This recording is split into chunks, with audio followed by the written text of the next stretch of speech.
grabar. Bien, ahora empezamos con la grabación. Y antes de resolver un problema, vamos a hacer un pequeño resumen. Antes de eso, vamos a explicar el tema de la tarea. Estuvimos viendo que hay diferentes tipos de transformadores eléctricos, ¿cierto? Cada uno tiene características constructivas diferentes. Entonces, la tarea consiste en que ustedes van a tener que explicarme qué características constructivas tiene, por ejemplo, un transformador enfriado por aceite con cuba. ¿Cuál es la diferencia con este transformador enfriado por aceite? ¿Cuál es la diferencia con un transformador seco?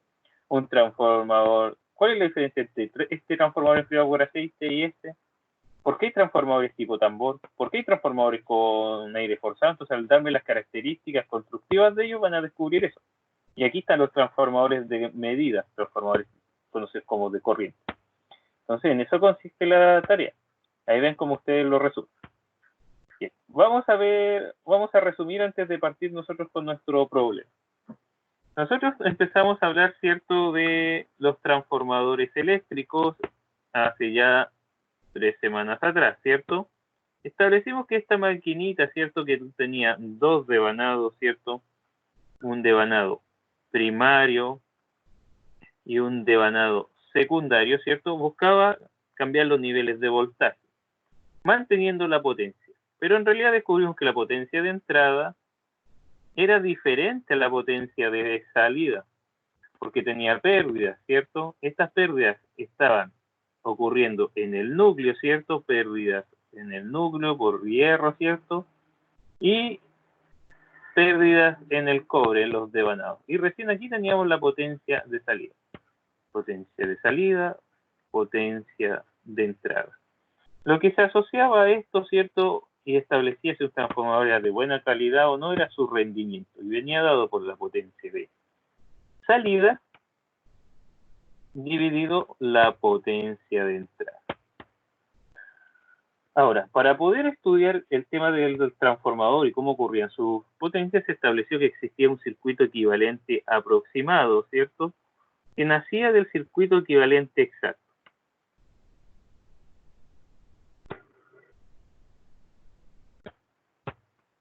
Obtener este circuito de manera experimental se puede, ¿cierto?, pero es un poco más largo. Así que lo que realmente se utiliza, y por simplicidad, es el circuito equivalente aproximado, ¿cierto? ¿Cuál es la ventaja de este circuito equivalente aproximado? Es que este circuito se puede obtener a través de 2 ensayos. ¿Qué ensayos son? Ensayo de vacío y ensayo de cortocircuito, ¿cierto? Bien. Ahora, vamos a ver cómo se aplican estos ensayos realizando un ejemplo. Vamos a tener que un transformador monofásico de 10 kVA, voy a crecer un poquito si no se nota, de 10 kVA, ¿cierto?, de 230 voltios a 2300 voltios, o sea, es un transformador elevador, ¿cierto? Se le realizaron los ensayos de vacío y cortocircuito para obtener su circuito equivalente, ¿cierto? Vamos a obtener el aproximado. Y en el ensayo de vacío dio medidas de 230 voltios, 45 amperes, falta una coma, y 70 watts. Bien, vamos a ver en qué consiste el ensayo en vacío y para qué se utiliza. Así que voy a correr esto un poquito para acá, y vamos aquí a poner primero ensayo en vacío.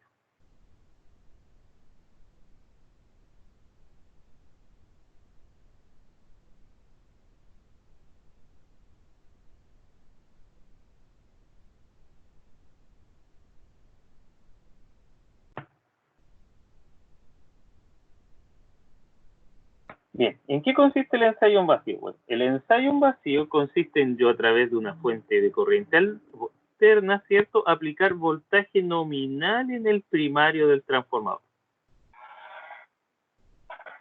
Voltaje aplicado, voltaje 1 igual al voltaje nominal. En este caso, ¿cuánto debemos aplicarle? 230 voltios, por eso es que se le aplicó ese voltaje. Ahora, si ustedes se fijan, al aplicarle tensión, aquí va a empezar a circular una corriente eléctrica. Esta corriente va a ser I1, y después vamos a ver que se puede conocer como I0 en el ensayo invasivo. Si ustedes se fijan, aunque no tengamos carga conectada en el secundario del transformador, el transformador consume corriente igual, y es por eso que se les dice siempre que desenchufen cargadores, televisores y todo elemento electrónico que están en sus casas y que no estén utilizando, porque todos ellos funcionan con un transformador. Y aunque el elemento esté apagado, si el transformador está conectado, ¿cierto?, a la red, seguirá absorbiendo energía eléctrica. Ahora, si nos vamos acá a ver este circuito, ¿cierto? Durante el ensayo en vacío, ¿qué es lo que se hace? Al aplicarle tensión, ¿cierto?, a nuestro sistema eléctrico, se procede al primario a tomar mediciones de voltaje, corriente y potencia. Para nuestro caso, los valores obtenidos durante el ensayo, ¿cierto?, durante la aplicación de estos elementos, ¿cierto?, fueron los siguientes.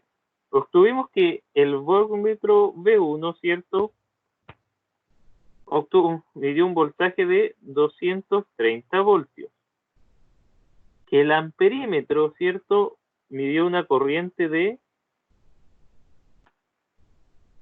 0,45 amperes.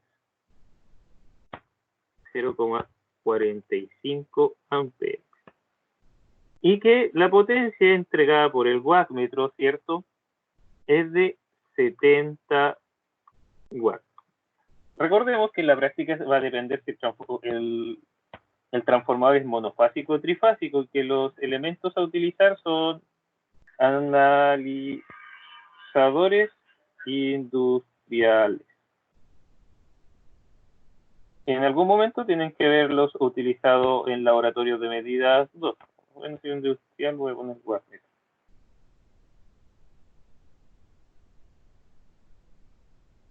Son instrumentos que permiten medir voltaje y corriente de manera simultánea.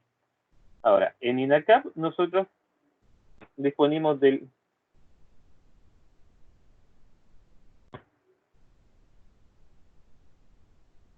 instrumentos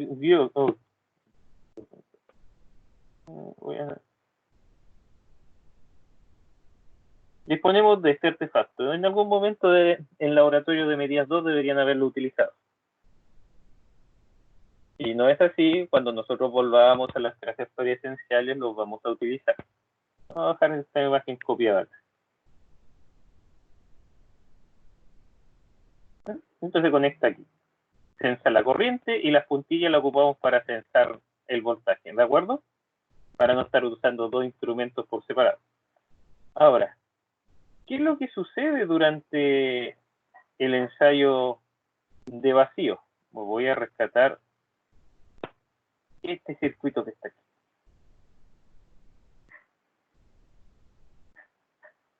Vamos a checar un poquitito. Aprovechando que está limpiecito, voy a dejar una imagen de respaldo por ahí. Ya, entonces, ¿qué es lo que sucede? Si ustedes se fijan aquí al aplicar el voltaje, aquí, la corriente se nota claramente que está circulando solamente por la área que representa lo que está sucediendo en el núcleo del transformador.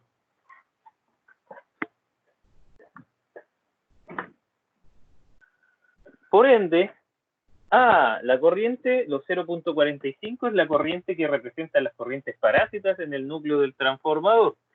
Y esa potencia, los 70 watts, son las pérdidas que están ocurriendo en el núcleo del transformador.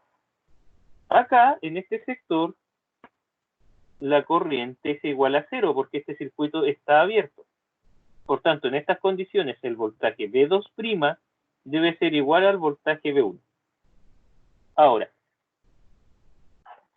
¿cómo poder obtener los parámetros? Entonces, yo lo que necesito hacer de nuestro circuito equivalente es obtener los valores de resistencia del núcleo y de reactancia del núcleo.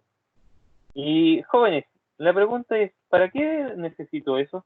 ¿Por qué necesito encontrar esos parámetros?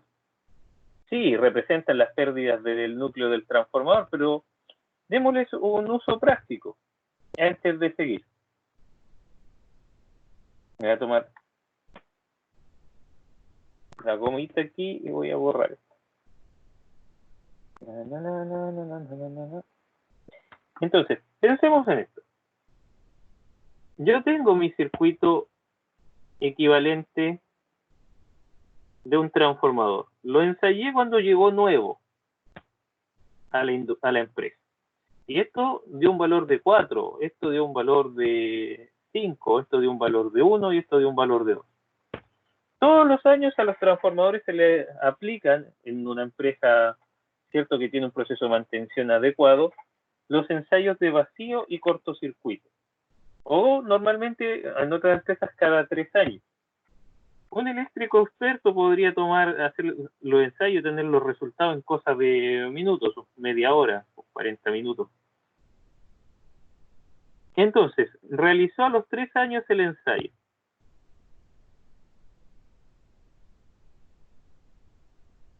Pero al hacer el ensayo esto dio 2. Este pensemos que se mantuvo igual 2. Este tiene 4 y este tiene 5. ¿Qué es lo que puede interpretar el eléctrico que realizó el ensayo? De que estamos empezando a tener problemas, ¿dónde?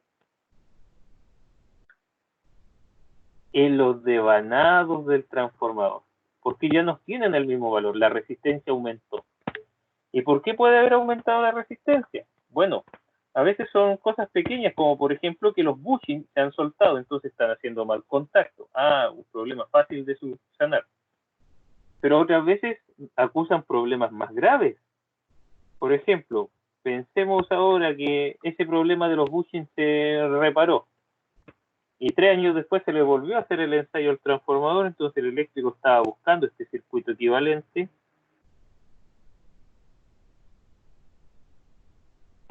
Ahora esto dio 1, 2. No hay problema en los devanados. Pero el núcleo dio 2 ohms y esto dio J5 igual. Ahora tengo un problema en el núcleo, fíjense. La resistencia del núcleo disminuyó. ¿Será grave o no será grave? Y en este caso tenemos una falla grave que va a significar tener que reemplazar el transformador. ¿A qué se refiere esto? Mira.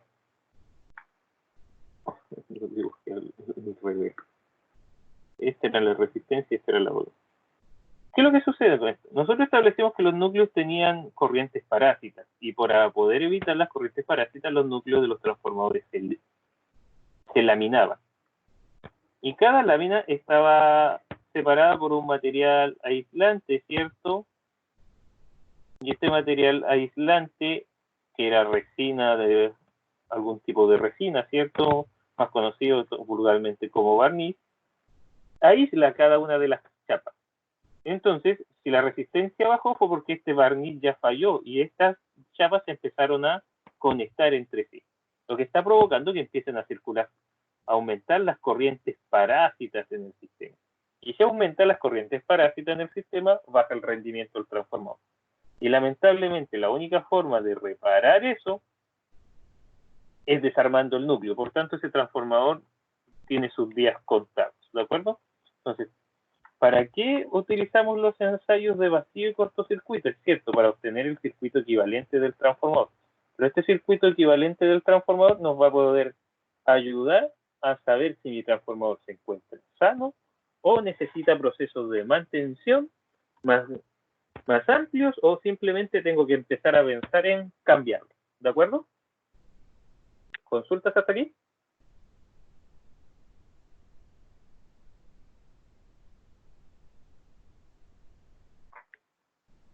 Bien, entonces ahora con el ensayo en vacío podemos encontrar lo que está en el núcleo.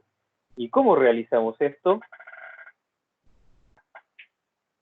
Bueno, lo que hay que recordar es que la potencia eléctrica activa se puede obtener como voltaje al cuadrado dividido resistencia. De aquí nosotros podemos decir que la resistencia del núcleo la podemos obtener como voltaje del ensayo en vacío al cuadrado dividido potencia del ensayo del vacío.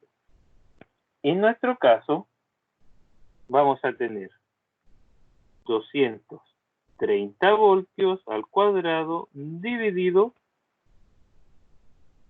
70. Y esto da, ideal que ustedes en sus casas igual estén con sus calculadores revisando los cálculos, que de repente uno se puede equivocar. 755,7. 755,7 ohms. Ahí tenemos la resistencia del núcleo. Pero nos falta encontrar la reactancia del núcleo. La reactancia de dispersión del núcleo. Bueno, y para eso recordamos que también se puede establecer de que la potencia reactiva se puede obtener como el valor absoluto del voltaje al cuadrado dividido X. Ah, muy bien, o sea que de aquí alguien me va a decir, podemos hacer lo mismo y decir que la reactancia de magnetización, ¿cierto? La podemos obtener como voltaje al cuadrado dividido potencia reactiva. Y lo cual es correctísimo. Pero hay un problema. ¿Tengo la potencia reactiva? No, pero tengo potencia activa.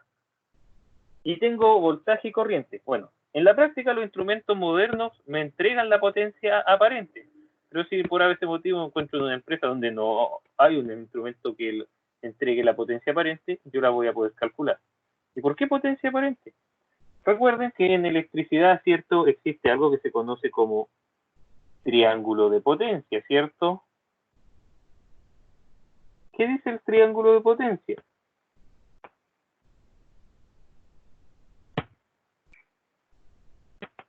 El triángulo de potencia establece, ¿cierto?, que en la zona de abajo tengo la potencia activa, la potencia reactiva, y la hipotenusa que los une es potencia aparente y se obtiene B por I.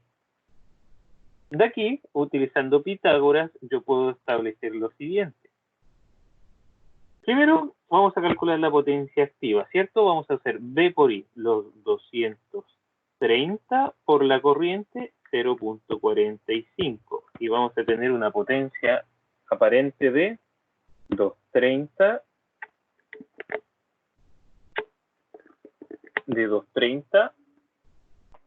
por 0.45. Vamos a tener una potencia aparente de 103,5 volamperes.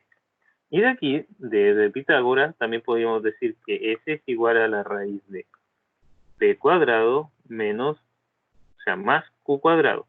Y de aquí establecer que Q se puede obtener como la raíz de potencia aparente al cuadrado menos potencia activa al cuadrado.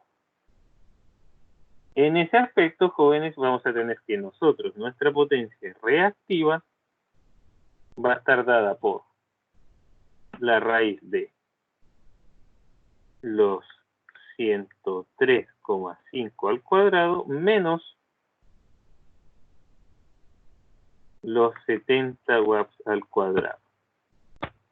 Entonces, aquí tenemos que nuestra potencia reactiva es igual a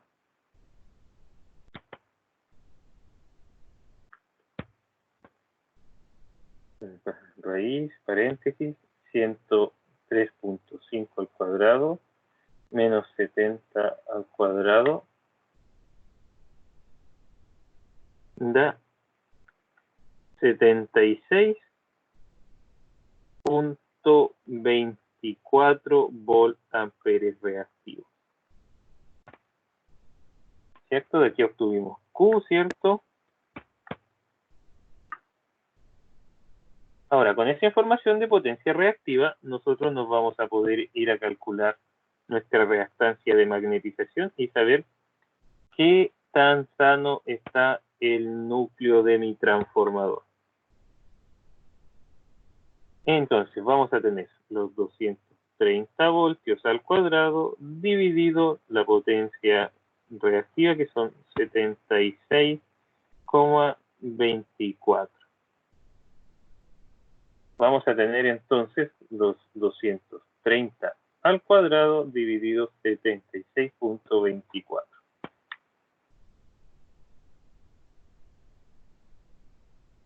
Eso nos da un valor de reactancia de magnetización de nuestro núcleo de 693,8 ohmios.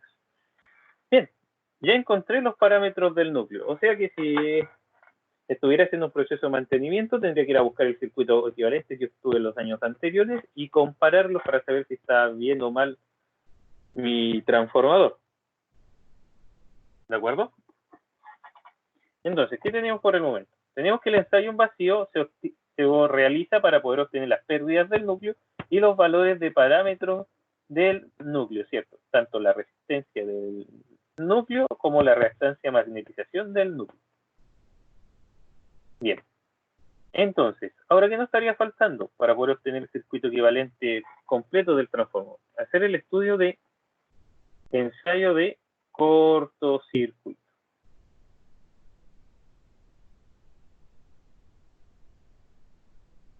Vamos a tomar estos transformadores, o escribo aquí abajo, escribo acá abajo. Entonces, ahora nos vamos a ir con el ensayo de cortocircuito.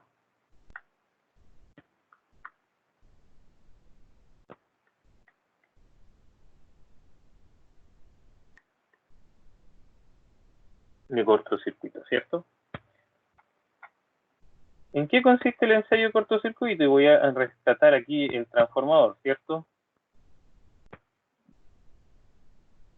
Bueno, el ensayo de cortocircuito consiste en, a través de una fuente regulable de voltaje, alimentar con corriente alterna el primario.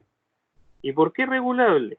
Porque el voltaje en el primario va a ir aumentando escalonadamente, gradualmente, hasta que en el secundario, donde va a haber un cortocircuito a través de un amperímetro, la corriente que circule en el secundario debe ser igual a la corriente nominal del transformador.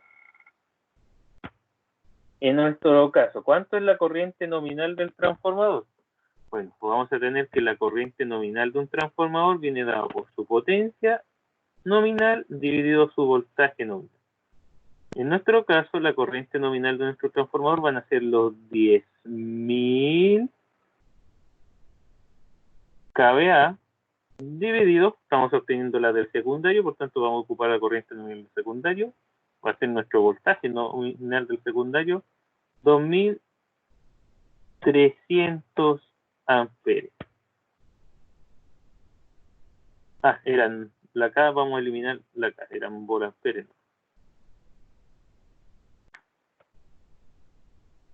10.000 volamperes, ¿cierto? Aquí nos damos cuenta que amper con amper se va y queda solamente el voltaje, ¿cierto? Y el valor de esta corriente nominal en el secundario da 4,5 amperitos.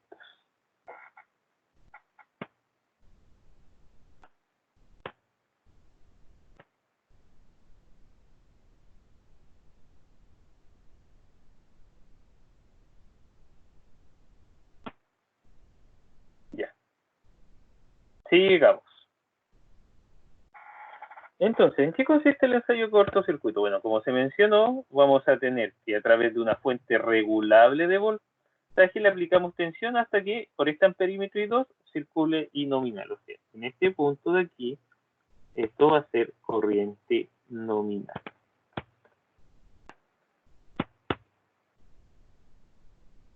En el primario, mientras tanto, nosotros tomamos los datos de voltaje, corriente y potencia, donde, para nuestro caso, obtuvimos que el voltaje de cortocircuito medido en el primario, ¿cierto? El voltaje, vamos a hacerlo con azul. El voltaje de cortocircuito fueron apenas 12 voltios. Fíjense que hubo que en el primario es de 230 voltios, pero para poder obtener, a realizar el ensayo, se hace aplicando tensión reducida, o sea, hubo que aplicar solamente 12 voltios. Lo que originó, cierto, que se pudiera medir una corriente de cortocircuito en el primario. Estamos hablando de lo que entregó el voltmétro 1 y lo que entregó el amperímetro 1. Fue de 45 amperes. Mientras que la potencia de cortocircuito tenía un valor de, aquellas personas que recuerdan el enunciado, de 240 watts.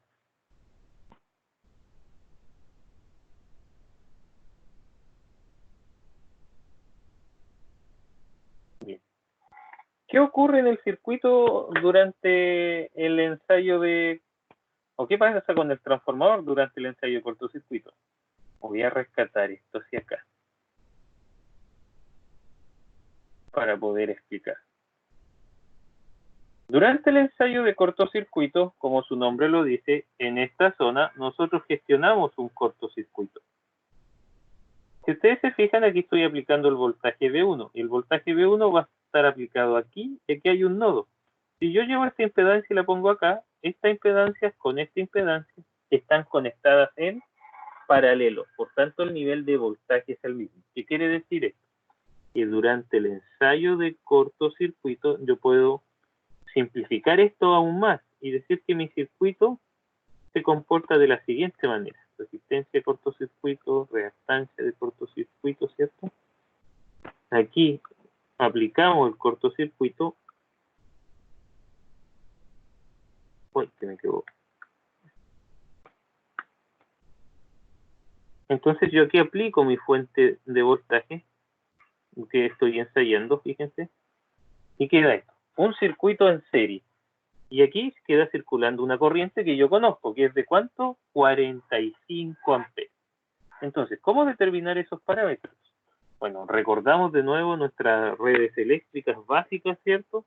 Y sabemos que la potencia de un sistema eléctrico se puede calcular como la resistencia por la corriente. De esta manera yo puedo calcular la pérdida de potencia en un conductor. De aquí establezco que la resistencia de cortocircuito se va a poder obtener como la potencia eléctrica dividido la corriente al cuadrado. En nuestro caso, la resistencia de cortocircuito estaría dada por los 240 watts dividido los 45 al cuadrado.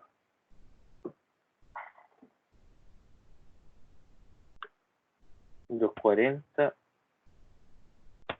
dividido 45 al cuadrado.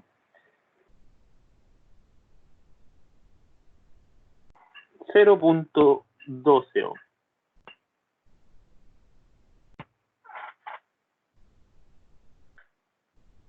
Nos falta encontrar la reactancia de cortocircuito, la parte imaginaria que representa las bobinas del transformador. Bueno, y para eso, si nosotros miramos bien esto, lo que tenemos aquí, la resistencia de cortocircuito más la reactancia de cortocircuito, lo que están dando origen es a Z, una impedancia. Y si nosotros recordamos esto, ¿cierto? Recordamos, si yo aquí en la parte de abajo tengo las resistencias, en esta zona tengo las bobinas,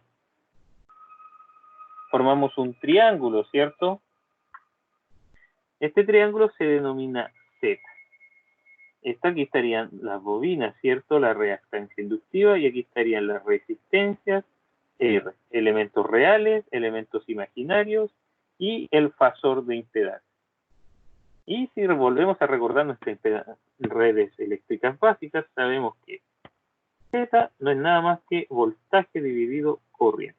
De aquí tenemos que los 12 voltios dividido los 45. Nos da el valor total de Z. 12 dividido 45. 0.26 ohmios. ¿Y qué hago con esa Z? Me estaban preguntando por la reactancia de cortocircuito, o sea, la reactancia de cortocircuito. Bueno, la reactancia de cortocircuito la vamos a poder obtener como esto. Como esto es un triángulo pitagórico, yo puedo decir que la reactancia de cortocircuito va a ser la raíz de impedancia al cuadrado menos la resistencia al cuadrado. Entonces vamos a tener los 0.26 al cuadrado menos los 0.12 al cuadrado, y a todo esto le aplicamos la raíz, ¿cierto? Lo que genera que nuestra reactancia de cortocircuito sea igual a 0.26 al cuadrado menos 0.12 .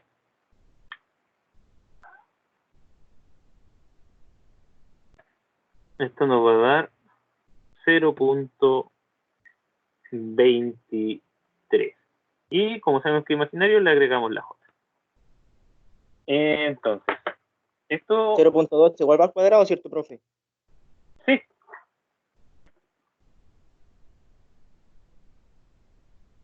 No se me ha olvidado anotarlo, perdón.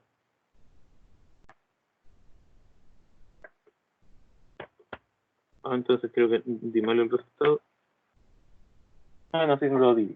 0.23. Bien. Nos faltó la unidad de medida de esto. ¡Uy! ¡Qué terrible! Ohmios. Entonces, con esto podemos tener nuestro circuito equivalente. Vamos a recuperar ¿cierto? Nuestro circuito equivalente. Borramos todos esos garabatos que están ahí. Bien, entonces, antes de pasar los datos, tenemos que los transformadores en realidad tienen pérdidas. Esas pérdidas se pueden representar a través de su circuito equivalente. El circuito que nosotros vamos a utilizar normalmente es el circuito equivalente aproximado, donde está la representación de las potencias perdidas en el núcleo y en los devanados. Para conocer la potencia perdida en el núcleo se realiza el ensayo en vacío. Con él se pueden determinar también los parámetros del núcleo, para después poder verificar si nuestros transformadores se encuentran en buen estado. Para encontrar lo que está pasando y las pérdidas en los devanados de los transformadores, se realiza el ensayo de cortocircuito, el cual también nos va a permitir obtener los valores de resistencia a cortocircuito y reactancia a cortocircuito para hacer un modelamiento completo de nuestro transformador. En ese aspecto, para el transformador que nosotros acabamos de ensayar, nos queda que la resistencia de cortocircuito, voy a agrandar un poquito porque es el punto final, ¿cierto? Que la resistencia de cortocircuito nos quedó en 0.12 ohm. La reactancia en 0.23, ¿cierto? Que vamos a tener una reactancia de magnetización, ¿cierto? Un J 0. Oh, perdón.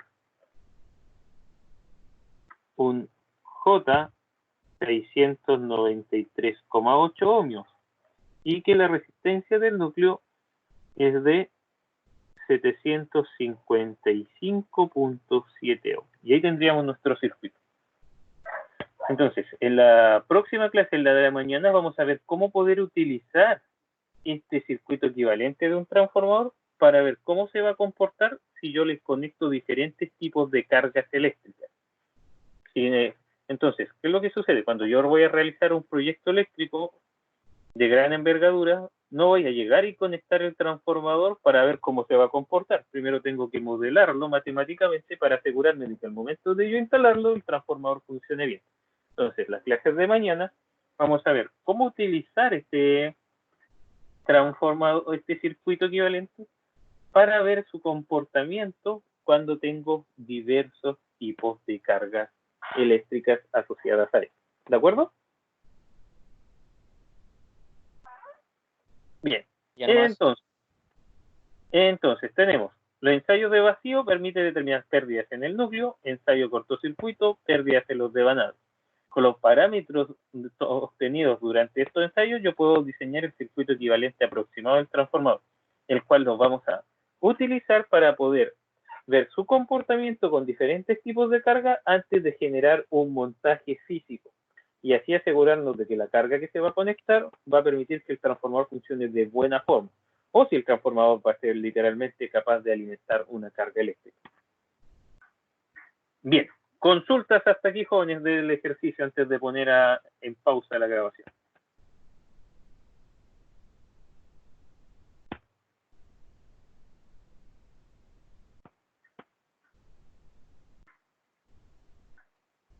¿No? Voy a guardar esto como imágenes, después se las voy a subir al curso.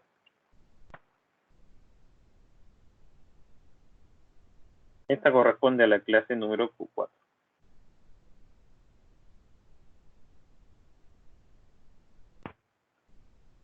Ya, ahí se las dejo en la plataforma.